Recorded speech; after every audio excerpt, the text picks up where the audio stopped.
Well, hey, Kalamazoo Community Church. Welcome to Church Online. Doing it a little different today. If you're watching this at a later date other than July 5th, 2026, we had church online today only because of a power outage because Michigan storms have been pretty insane this year. What we're going to do today is we're going to actually wrap up the fourth part of a four-part series called More Than Vibes. And I'm excited to wrap it up for us today. How I want to start this is just by simply asking a question. What if someone could see every single thought that you've had this week? Now, would that terrify you or would that comfort you? Now, full disclosure, if you were asking me, that would absolutely terrify me. And the reason is because if someone sends me, say, an email that's annoying, if my kids diss their mom, or anything, any number of things in a given week, the thoughts that'll run through my mind, it would terrify me if you were to tell me that someone could see into um, that. I think all of us, Christians do this, non-Christians do this. I think all of us kind of put on a fake persona at times. You've probably done this as well. In fact, I think there's this phrase that goes around that I think we think is pretty funny, but it's also kind of true. It's almost funny because it's true. And that's this: fake it till you make it. I think all of us fake it till we make it at some point, right? Fake it till you make it in your marriage on knowing what to do and how to navigate conflict. Fake it till you make it in your job. Fake it till you make it with parenting for sure. And probably many other things. So, what I'm going to share with you today, if you're not a Christian and you happen to be watching this, I'm really glad that you are, by the way. Welcome. But if you're not a Christian watching this, I think this might bother you a little bit. Not because it's anything controversial, but if you don't acknowledge Jesus as someone that you walk with, as the Lord of your life, it might kind of strike you as odd how invasive God actually is in your life. But I hope that you see the beauty of that, the beauty of having a God that just loves you and wants to be with you. If you are a Christian, I think today will be a really good reminder for you. I think it'll be a good reminder for you to maybe stop doing a few things and start doing maybe just one thing, maybe the most important thing. So every sermon needs to address some sort of question that we're all asking, some sort of tension. And today's is pretty simple. If that opening statement, if that opening question, if it would terrify you, if God truly knows everything about you, why would he still want a relationship with you? If he knows all that stuff, even the bad, the ugly, the dark, why would he still want a relationship with you? Could he? Does he want a relationship with you? According to Psalm 139, which King David wrote, he does. He actually does want a relationship with you. But here's the follow-up question that I think creates a little tension for us. How can you have a relationship with God with all that baggage, knowing that he's in your mind, he's in your heart, he knows every single thing about you? How can you even have a relationship with him in the first place? Well, these are questions we're going to answer as we dive into today's content. See, here's what I've noticed. Worship truly begins when we see God rightly and ourselves honestly. So when King David's writing this song, this poem, almost like in song form, he goes through a few things. In fact, you'll notice as we read through this, it's Psalm 139. So you might want to read along today. If not, don't worry. I'll read it for us. Okay. But as we go along in this psalm, it's really interesting because David actually makes several observations. And from that, we get things that even today, maybe a few things we should stop doing. And as you'll see at the end, there's one thing that we need to start doing. So here's how David starts it off. Okay. He says this: "You have searched me, Lord, and you know me. You know when I sit and when I rise. You perceive my thoughts from afar. You discern my going out and my lying down.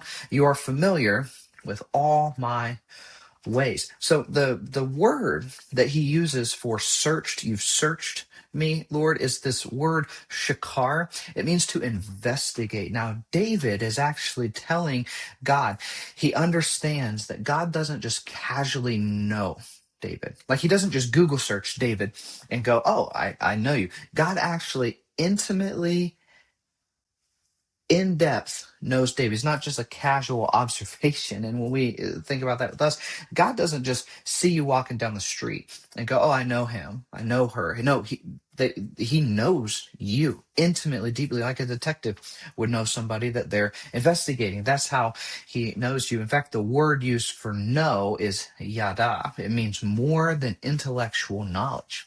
So David, as he's writing this first part, he even uses a term. It's normally a military term, and it wasn't a good one. Okay, this is what you didn't want to have happen for your enemies to do to you. But it's so good that God does this. Here it is. It's verse 5. You hem me in behind and before, and you lay your hand upon me. He's saying there is no area, God, that you don't know about. There's no area that God doesn't know about. Many of us worship as if God can only see the Sunday morning version of ourselves.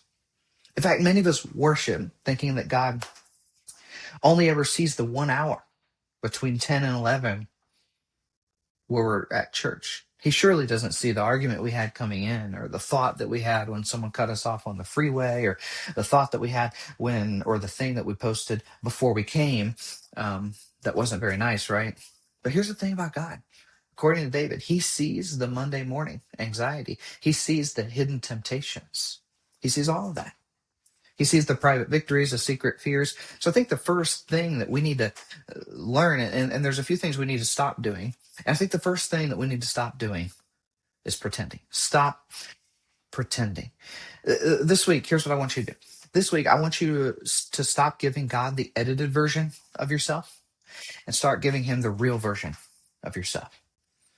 So if God knows you completely, does it really stop there? Well, no, it doesn't stop there. He knows you completely, but he's also with you constantly. Check out what David wrote next. This is really neat.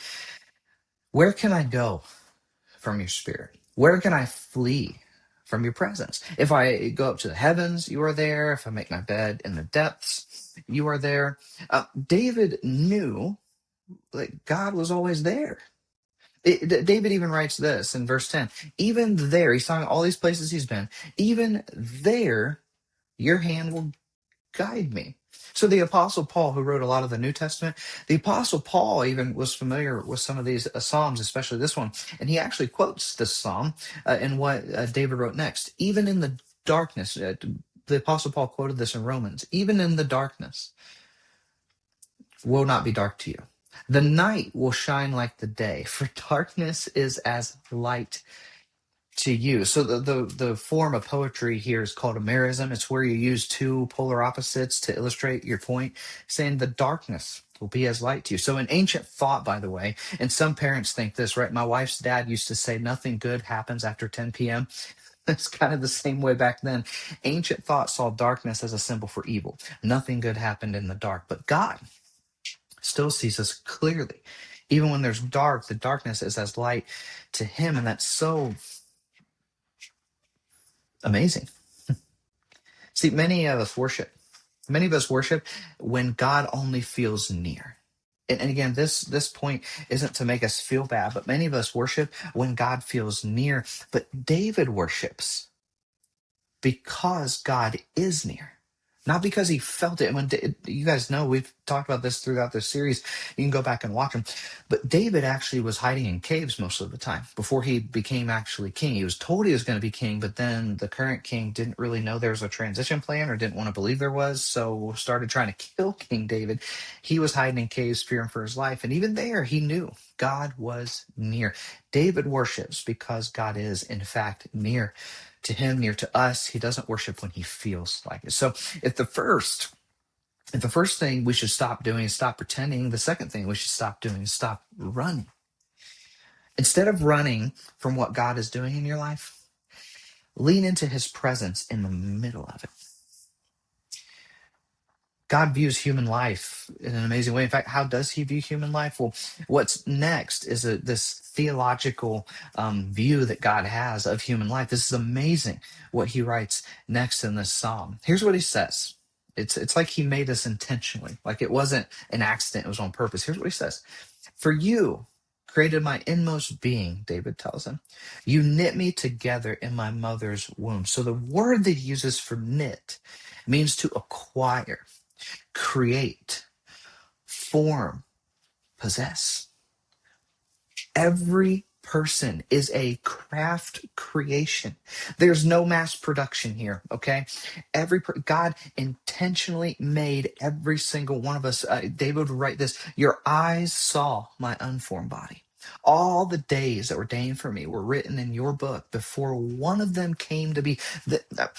David did not have to accomplish anything for God to love him. He didn't have to accomplish anything for God to use him. God simply loved him because he was his creation.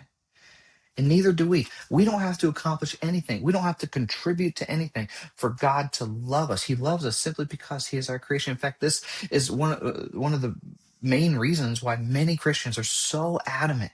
And this isn't to get political. This is why Christians are so adamant about protecting unborn babies, because human life is precious to God. And we believe what David believed. We don't have to do anything to earn God's love. He loves us unconditionally, even before we even know him. So stop pretending, stop running. What's the third thing then from this? It's stop comparing.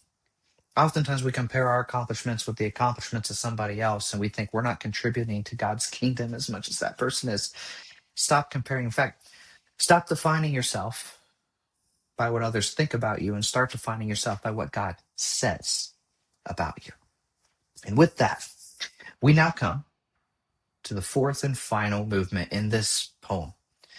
And we've had three things to stop doing, and it brings us to this one thing to start doing, which we get from the closing remarks from King David. See, David knows that worship of God requires alignment with God. Alignment. Here's what he says. Search me, O God. Know my heart.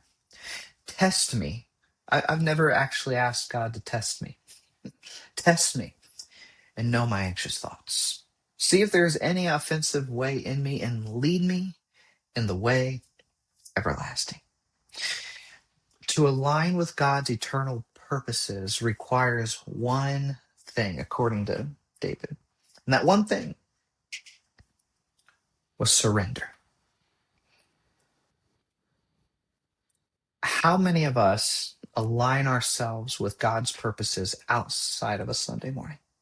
Or maybe a better way to put it, we're not in person, so you can't throw anything at me. But this is true, I think. A better way to put it.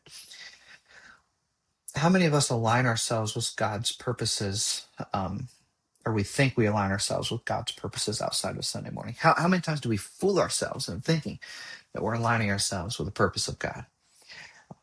We'll say we'll do that, but then our kids' sports schedule is more important than contributing to the kingdom of God. Um, we'll say that God's purposes are important, but the way we spend our money is different. Our desires, our human desires, are different than the kingdom desires, than the ones Jesus says we should have.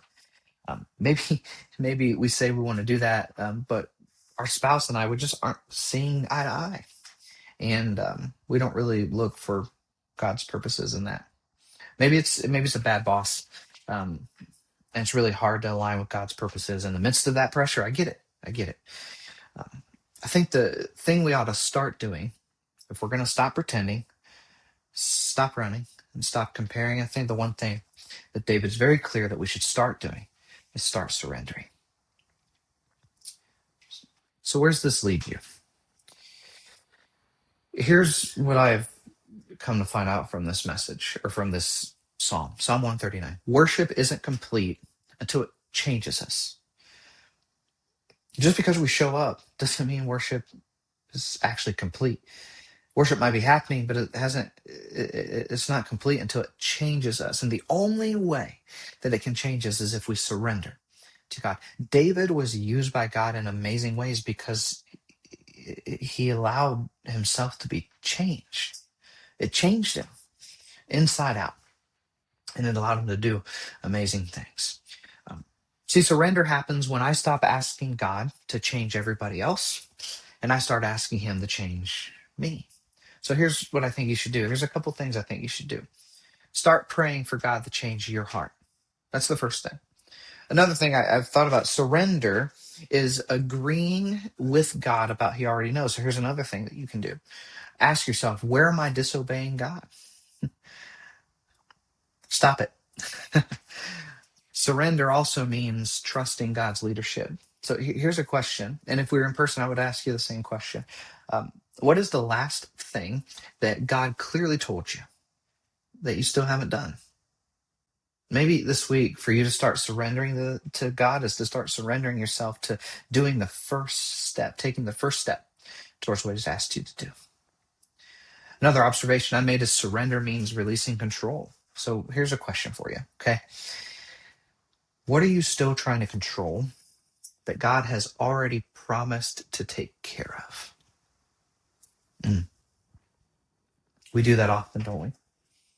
I would have a long list of things that I've done like that. So there you have it. That's Psalm 139.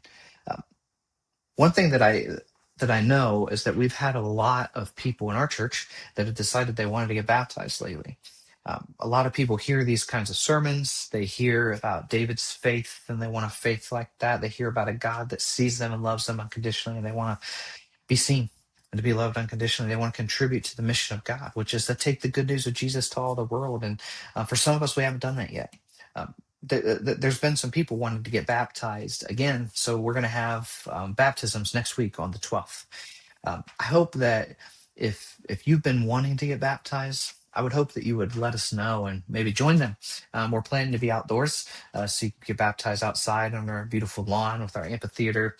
If you do want to get baptized, please reach out. Just email office@mykcc.org, and we'll make sure that myself or Kenny gives you a call and lets you know what to expect. But I hope that you'll take that step forward with some people who are already agreeing to do that next week on July the 12th. In our country, we celebrated 250 years of being a nation yesterday. And I know we lit off plenty of fireworks, but we're also kept up pretty late by all the fireworks. So maybe not having church today was good for some of you to recover, or maybe you're in the ER because of an explosion. I don't know.